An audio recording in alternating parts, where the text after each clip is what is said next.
Peace, everybody. Welcome to Capital of Combat. The name says it all. I'm Hakeem Branch, and today I'm going to recap this past Saturday's UFC 217, which was a crazy event in which we had 3 title fights, 3 titles changing hands. If you watched the preview video, what we're going to do is we're going to talk about what we thought happened in the preview video compared to what actually happened at the fights, and talk about what's going on, what we think is going to happen after that. So, going into the card, I'm going to start with the first title fight, which was the ladies strawweight title with the coming in champion Joanna Jędrzejczyk fighting Rose Namajunas.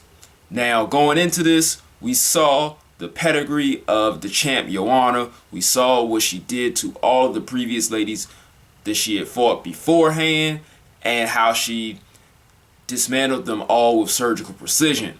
We also saw Rose being a very unorthodox, kind of skittish fighter who we saw rise to prominence during the Ultimate Fighter, came short in her first title try against Carla Esparza, but has been on a winning streak ever since.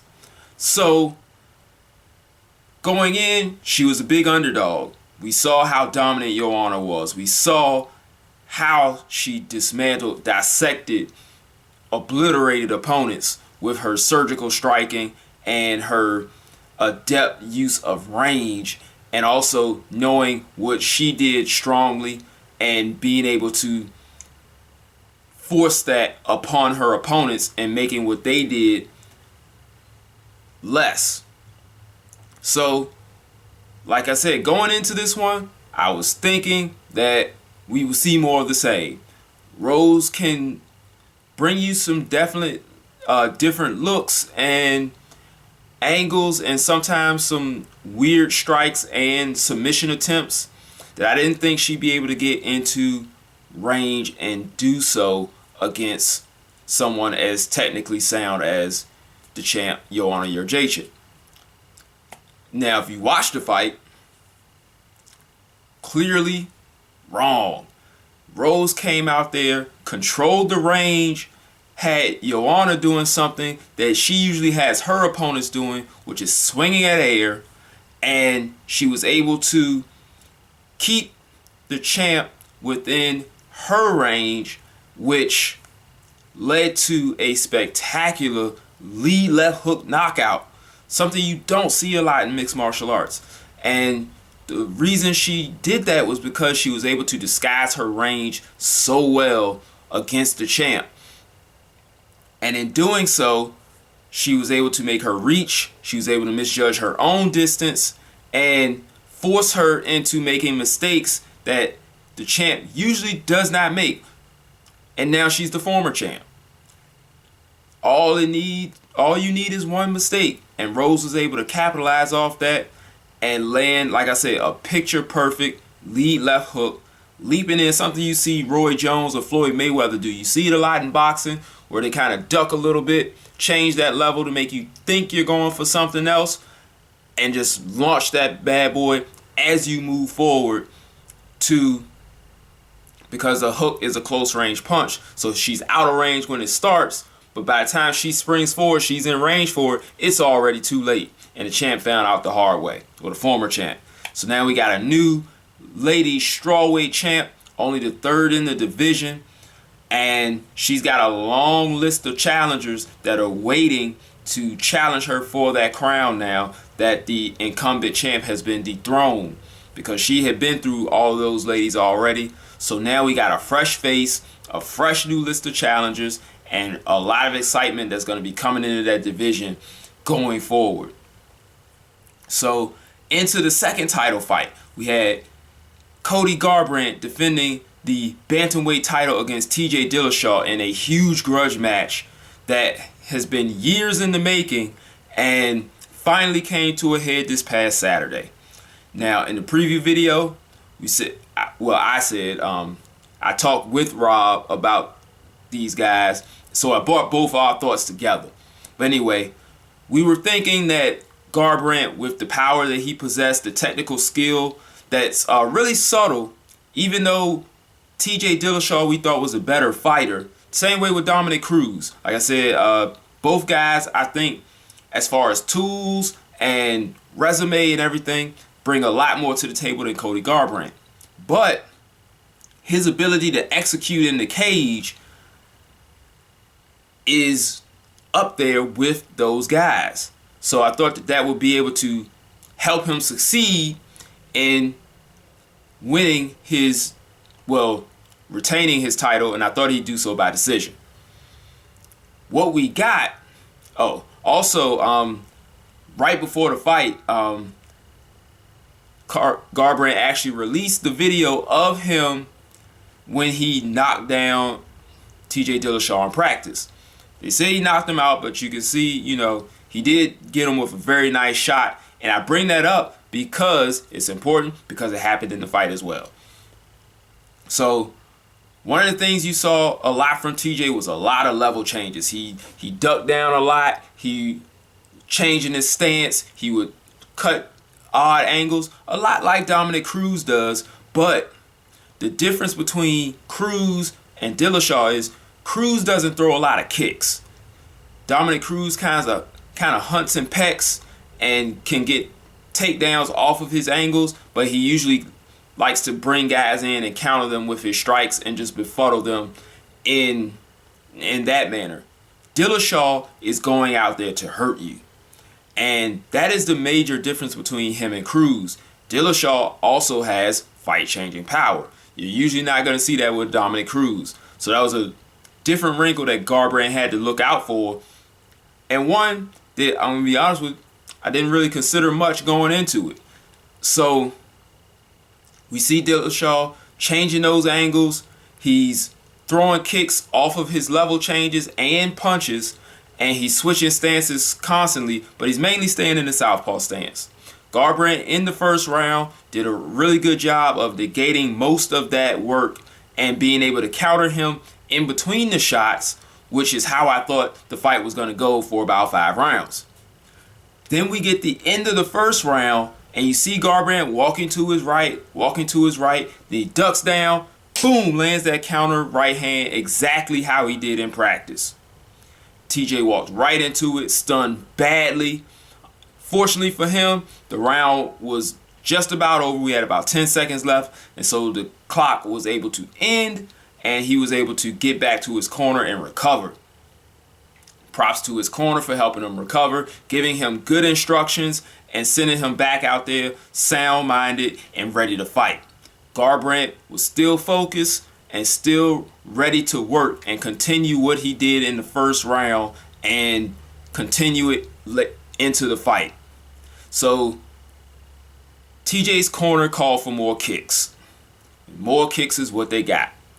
And because of those constant level changes, you never knew what TJ was going to do coming off of that level change. He threw punches, he attempted takedowns, and he threw kicks. So it kept Cody guessing as to what was going to come next after those level changes and the angles that Dillashaw was presenting to him.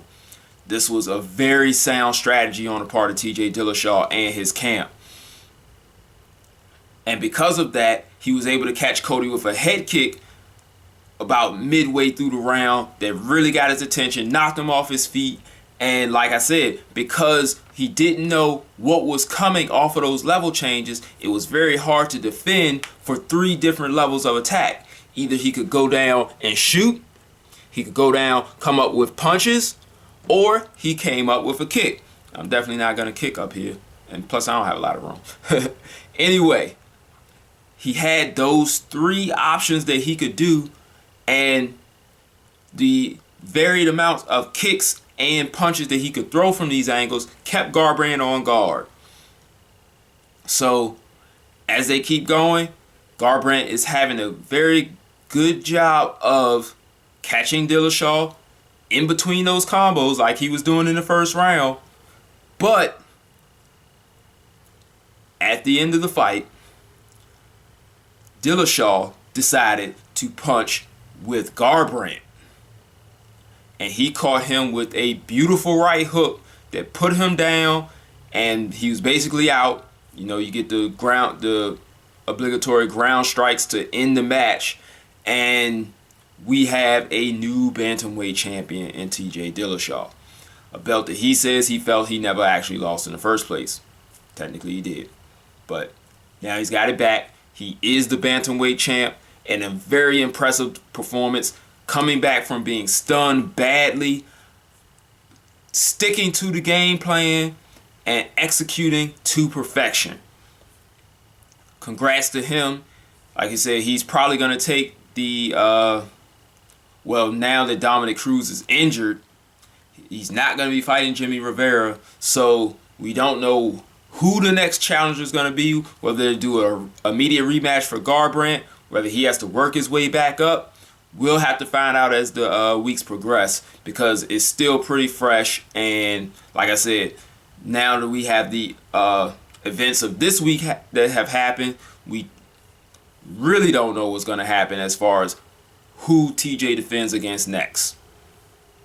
So let's go into the main event, where we had George St. Pierre coming back from a 4-year absence. 4 years. 4 years. A whole presidency. So many things changed in the last 4 years as far as the evolution of the sport, the rules, everything. He comes back and he takes on the middleweight champ Michael Bisping. So he's a full weight class higher. It's 15 pounds higher than where he was when he was the welterweight champ, and arguably the greatest welterweight champion in probably all of mixed martial arts. So he's going in against someone who had an excellent motor, sets a torrid pace, and is known to just outwork guys over the distance. So when we come out for the first round, you notice that Bisping really isn't that active. He's very, very cognizant of what George is trying to do to him. And unfortunately, that played right into George's hands. So George is able to be very accurate, very calculated, and take his time and figure out how he wanted to tackle Bisping in the ways he wanted to. So we get the first 2 rounds. You get St. Pierre picking him apart with the jab, taking him down at will. But to Bisping's credit, he was able to get up almost immediately every time George took him down. Unfortunately, those are piling up points. It's not making him look good, so he's losing the rounds. But if you're watching George, you kind of see him slowing down a bit. Is it the weight? Is it not competing after a while? We don't know what, but he comes out in the 3rd round, more of the same. He finally gets Bisping down and is able to keep him down. But Bisping, like we said, torrid pace, very active, is on the bottom throwing surgical elbows and cuts George open. I mean, he's bleeding, looking like a WWE chair shot, and he's got blood all over his face, wiping it out of his eyes, and Bisping starts to get a little bit more success based off of this. So even though he's on the bottom, he's winning the combat because he's landing significant strikes, even though George is the one on top. Now, that's one of the confusing things to me about scoring mixed martial arts, because I'm not sure what the judges look for when they see this type of action. But luckily for George, he didn't want to leave it in the judges' hands anyway. Like we said, he feinted Bisping, goes down to the body, comes back up top, mean left hook. Bisping stunned, goes down. George is trying to finish him, and as Bisping tries to get up, he jumps on his back, locks in one of the tightest rear naked chokes I've ever seen, and chokes Michael to sleep, and becomes the new middleweight champion of the world. It was an amazing night, an amazing fight. I think George looked pretty good for someone who had not been in the octagon in 4 years. But but I'm not so sure that he wants to get up in there with some of those young, hungry killers that are waiting to get their hands on that belt. That remains to be seen what he's going to do from now. He's going to enjoy that success, find out what makes the most money for him and the most legacy-wise, and he's going to make that decision from there. But shout out to everyone that competed on this card. The commentating team did a great job keeping the energy up, calling the fights, and it sounded like some fans watching the fight that actually knew what they were looking at while they were being fans at the same time, and I love that. So this was a high electric event that lived up to the hype. Even though a lot of people weren't too enthused about that main event, it still was entertaining. It had a lot of technical skill, a lot of stuff to break down and see and enjoy. So I enjoyed all of it. So that's it, guys. I hope you liked this video. Make sure you hit that like button. Make sure you hit that subscribe button. Rob and I will be back together probably sometime soon. We're going to try and get some technical toolboxes out there for you guys. As far as big time cards, it's not too much. We got Danny Jacobs versus Luis Arias coming up. Got UFC Norfolk coming up.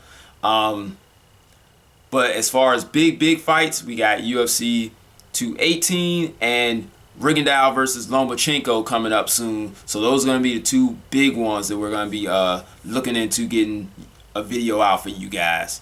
So like I said, hit us up on the social media down below, comment with your thoughts, and we'll see you guys in the next video. Until then, fight on.